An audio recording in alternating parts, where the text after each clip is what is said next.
I'm coming home. Coming home. The sun had not yet risen over the quiet fishing village when the first sounds of morning began to stir. The gentle splash of waves brushed against the wooden stilts of old houses, and a soft mist curled above the shoreline like a thin blanket trying to protect the world from the coming day.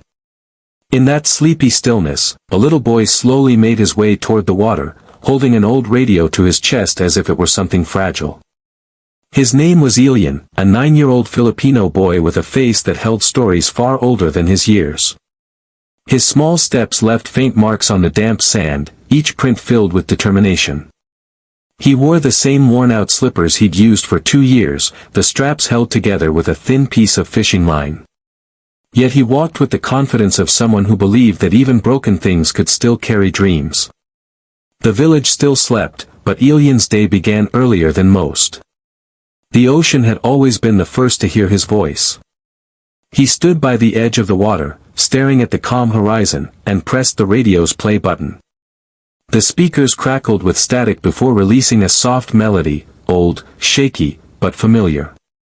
The boy listened for a moment, then closed his eyes and let the rhythm settle inside his chest. His mother, Maria, watched from a distance near their small bamboo hut. Her tired eyes followed her son with a longing that only a mother living in poverty could understand. She knew he did not sing for applause or recognition. He sang because life had left him with very few ways to fight back. His voice was his courage, his escape, and sometimes, the only thing that helped him forget the hunger that visited their home more often than hope did. With the first light of dawn breaking across the sky, Elian began to sing. His voice rose gently, blending with the sound of the waves. It carried the rawness of a child who had seen too much, yet still believed in something beautiful. The afternoon sun rested gently over the village when Maria received a message that would shift the direction of their lives. It came from Rodel, her older brother living in California, a man known for his quiet kindness and simple hopes. For years he had driven a taxi through crowded streets, saving small amounts of money to send home whenever he could. But this time, he had done something different, something bold. He had taken a shaky video of Elian singing by the shore and submitted it to a show none of them had ever imagined reaching, America's Got Talent. The email arrived unexpectedly, carrying words that made Maria's hands tremble. It wasn't just a reply. It was an invitation. News spread through the fishing village faster than the tides. Children ran barefoot across narrow walkways, shouting Elian's name with sparkling curiosity. The elders paused from cleaning their fishing nets, whispering in disbelief. Mothers gathered in small circles, their eyes softening with pride. For a village where dreams often faded before they even began, this felt like a miracle. But miracles still needed money. And money was something they did not have. Yet, in a way only communities built on love understood, everyone contributed. A fisherman sold a portion of his morning catch at a lower price so buyers would take more. A neighbor brought a small jar of coins she had saved for a roof repair. A group of children gave up the few pesos they had collected from selling seashells to tourists. No one questioned whether their contribution was enough. They simply gave. Days later, Maria and Elian stood at the small airport, clutching 2 worn-out bags that carried nothing more than clothes, a few snacks, and a dream too big for any luggage. The flight felt endless. The seats were stiff, and the air smelled unfamiliar. But Elian kept his eyes glued to the window. He watched the clouds drift like floating mountains, glowing in the sunlight. For the first time in his life, he saw the world from above, from a place where his problems looked small, and his dreams looked possible. The moment Elian stepped into the vast auditorium, his small frame seemed to shrink even further. The lights above glowed like stars caught inside metal cages, casting long shadows across the polished floor. Every sound, from footsteps to distant cheers, echoed through the air like a reminder of how far he was from the quiet shores of home. He held the microphone with both hands, gripping it the way a child might cling to a lifeline. The judge's table stood ahead like a wall of expectations. Faces known around the world watched him with a mix of curiosity, uncertainty, and the calm patience of people who had seen thousands before him. Yet none of those faces were familiar to Ilian. They felt larger than life, almost unreal. Beyond them, the audience stretched endlessly.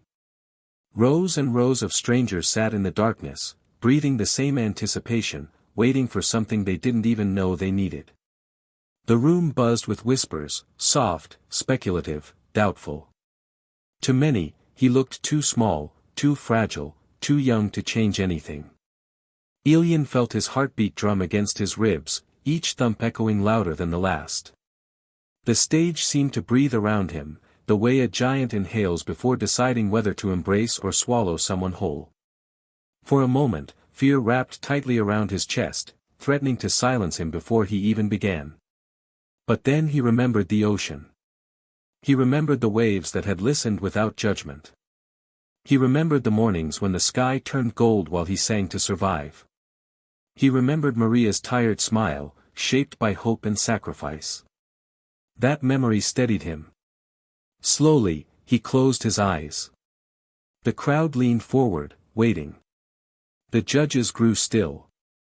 The camera light blinked, capturing every second as if the world might need proof later. The silence deepened, thick, heavy, powerful. It wasn't the silence of doubt anymore. It was the silence of possibility. A moment suspended between who Ilian had been and who he was about to become. Then, with a breath that carried the weight of his entire life, he prepared to release the one thing the world could not anticipate, his voice. The first note left Ilian's lips like a fragile whisper, trembling in the air as if unsure whether it belonged on a stage so grand. But the moment it drifted into the silence, something shifted, subtly, deeply, undeniably. The room, once filled with restless anticipation, grew impossibly still. His voice carried a softness that felt almost too pure for a place of spotlights and cameras. It rose slowly, unfolding like a small flower discovering sunlight for the first time. Every note shimmered with the ache of a child who had lived through storms yet still believed in hope. As the melody deepened, the audience leaned closer without realizing it.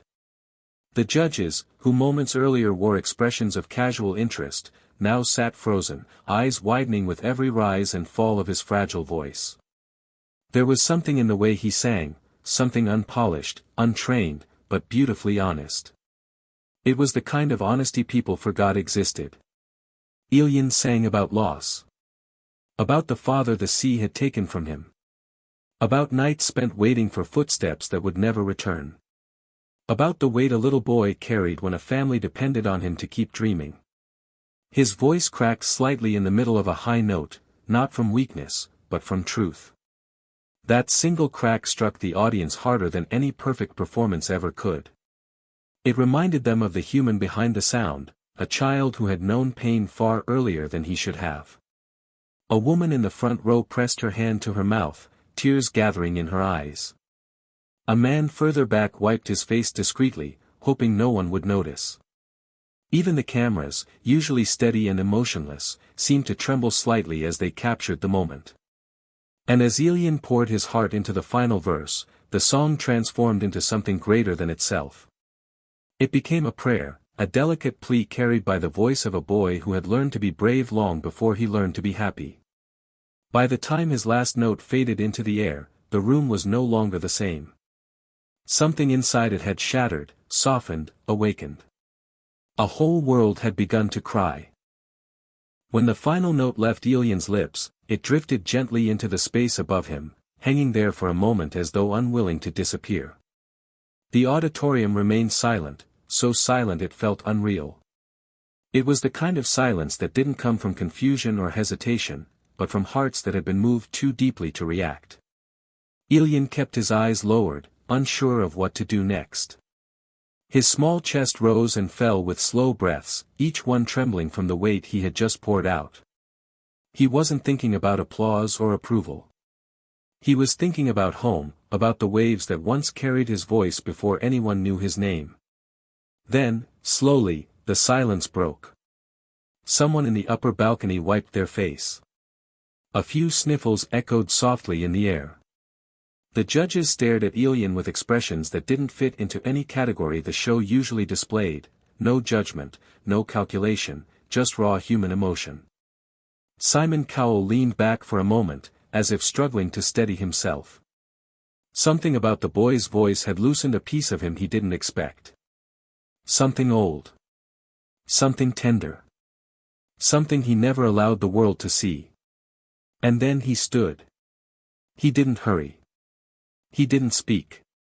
He simply walked toward the golden buzzer with a calmness that made the audience lean forward in disbelief. Elian lifted his head just enough to see Simon's hand hover over the button, hesitant, emotional, transformed. In the next instant, the world erupted. The golden buzzer lit up, exploding in a burst of light. A thunderous sound filled the hall, and golden confetti rained from the sky like blessings falling from heaven. The crowd rose to their feet, cheering, crying, clapping, not because of talent alone, but because of the purity of a child who sang with his soul. Maria collapsed into her hands backstage, tears streaming down her face. Her heart felt too full, too overwhelmed, too grateful to contain everything happening at once. Every sacrifice, every sleepless night, every whispered prayer had led to this moment. Elian stood beneath the golden rain, his face tilted upward. The confetti touched his skin softly, like a promise, like a beginning, like something the universe had always meant for him. In that shining moment, his life changed forever.